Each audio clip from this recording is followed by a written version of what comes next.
We are making tamales, and the first step to making tamales, which we kind of skipped over a little bit.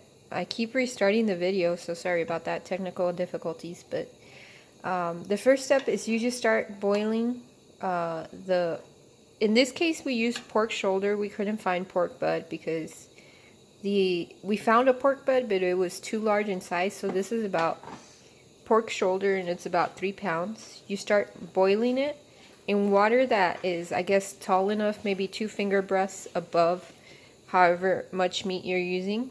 And then my mom put about 2 large tablespoons of salt, and then I saw her taste it a little bit, and then she put a little bit more salt. So I guess just, you are going to put a large amount of salt in there. I thought it was a lot.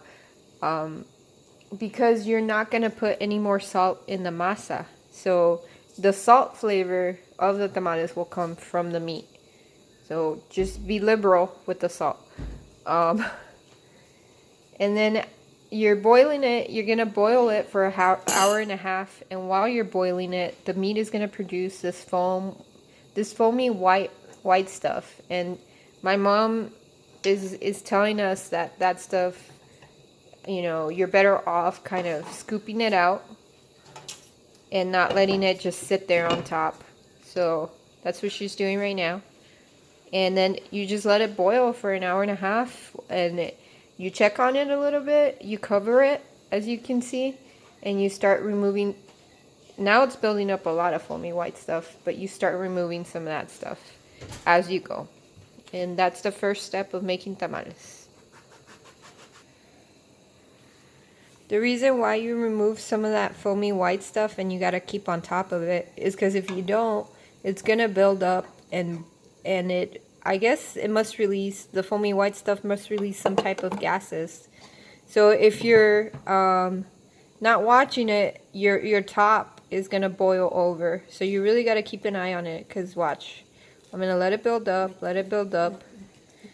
See? It's building up. It's building up steam or some sort of gas, and it's going to come right up the top. So that's why you got to keep at it and remove it. So this isn't a recipe where you could just, I thought you could just boil the meat and walk away for an hour and a half. You can't do that. You got to keep on it. So there you go. Pro tip. Remove the foamy white stuff.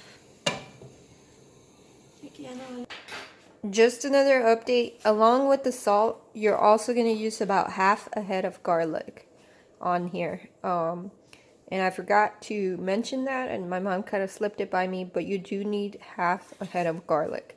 So let's just recap real quick. We're using about 3 pounds of meat for 4 pounds of masa. And not all of that masa will be made into tamales of pork meat, if you will. Some of that will be tamales de dulce, which is like candy tamales, rough translation. But anyhow, 3 pounds of meat, 4 pounds of masa. The meat should be pork butt. You should rinse the meat out in the sink before you put it in the pot. You're going to use enough water to cover the meat. You're going to use 2 large tablespoons of salt. And then my mom tasted it. And half a head of garlic to give spices to the meat.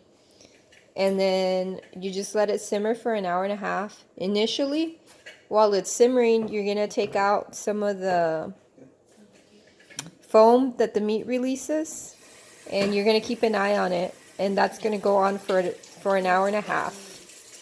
You use that much salt on the meat, because if not, then the masa itself, you can't add salt to it because it's already prepared, the one we use. And so you're going to throw that salt flavor off if you don't use enough salt on the meat. All right. And we'll be back. I was talking to my mom, and we're gonna use this pressure cooker. She let me know that if you use a pressure cooker and you have a pressure cooker with a top on it that, you know, will seal in the heat pretty good. If you cook your meat on that pressure cooker, then it's ready a lot faster than in an hour and a half. She says that it would have been ready like in 30 minutes had we used the pressure cooker. So that's one step that maybe will save you some time, or that will be, you know, advantageous to you. So if you use a pressure cooker, the meat cooks a lot faster. All right, so we've moved on.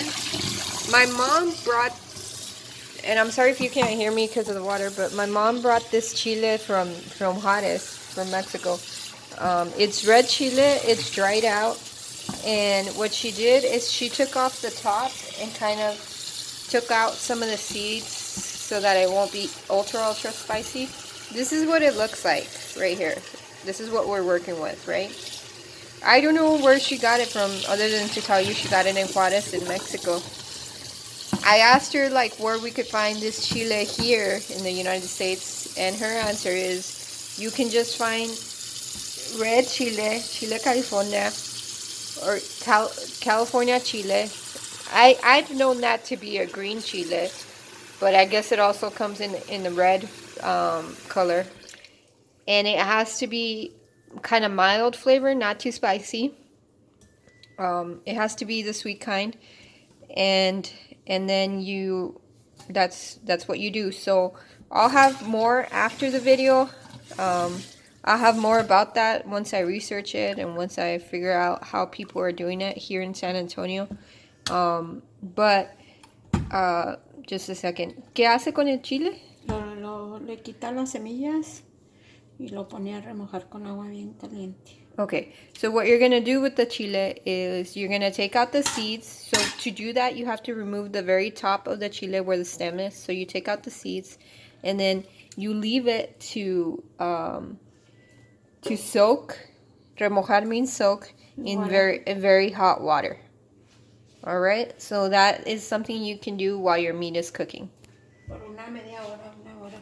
You can leave it soaking for about half an hour to an hour. And I'll get back to you guys as to which chile you use, but we'll figure it out.